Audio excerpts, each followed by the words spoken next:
Hey guys, in our last video, we shared our story. So if you missed it, you're gonna wanna go back and tune in and check it out. But in the teaser at the end, we shared that we were gonna talk about what happens when Lisa and I fight. Fight.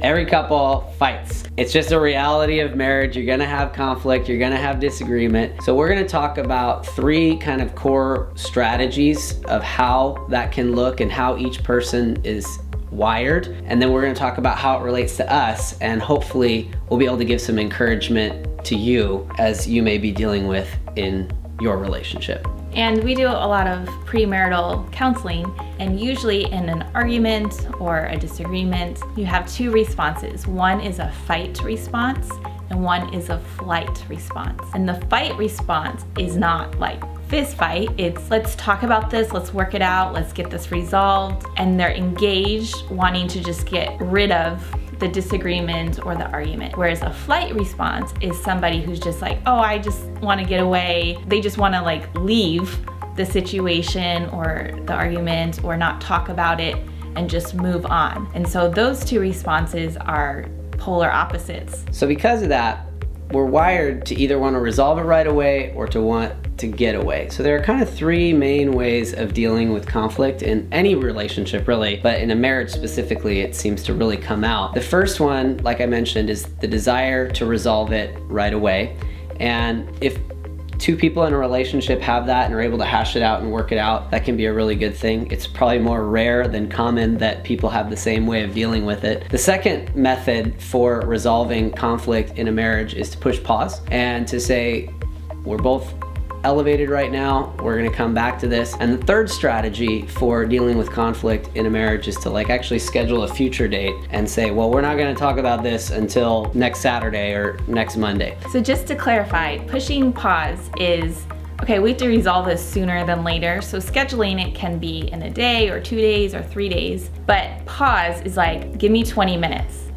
And then Kyle would know, okay, in 20 minutes, she's gonna come talk to me. And you can even say, it's been 20 minutes, how are you doing? Do you need another 20? And so pushing pause is you just come up with a number like 20 minutes, probably not more than an hour, and then you check in at that designated time and say, can we talk now? And for the person who has a flight response, you're not gonna be ready. And if you're like Kyle, you're gonna have already been ready the whole time to discuss it. And so you each have to go out of your comfort zones, and the end goal is to work through whatever issue you have. And so that's why you're willing to compromise and push through that uncomfortableness, because ultimately you just want to live in harmony and move on in your relationship. And for the person that wants to resolve it right away, it's helpful to know how long it's gonna be, because it's like, okay, then I know we're gonna re-engage this at that time, and that can, at least for me, that can be helpful. And we've also learned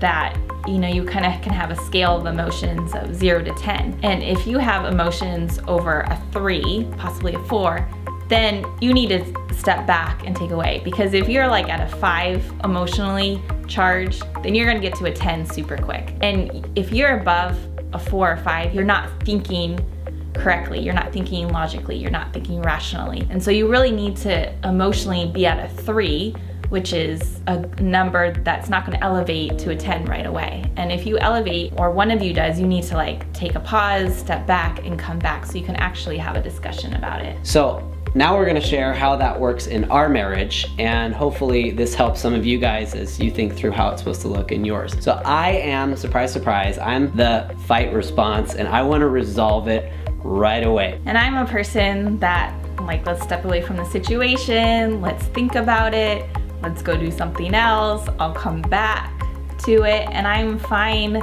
coming back to it in a day or two if needed. And so what we have tended to do that works for us is method 2, which is push pause. Naturally, she'd probably go for 3. Let's just deal with it at a later date. And I would naturally want to sort it out right away. So we kind of meet in the middle in the push pause, and it's sort of uncomfortable for both of us because she's still probably not ready to talk about it. See, for me, I feel like if I'm scheduling it for a future date to talk about it and hash through it, I just walk through life like there's this cloud over my head, and you know, it's just not good. So we tend to go to the method number 2. So that's what happens in our relationship. We want to know what happens in your relationship. Are you the fighter or the flighter? Are you naturally the person that wants to resolve it right away? You would naturally like to push pause and come back to it? Or are you the kind of person that would rather schedule it and return to it at a future date? We want to know and hear from you how this works in your marriage. So leave us a comment or a private message if that feels a little bit too scary.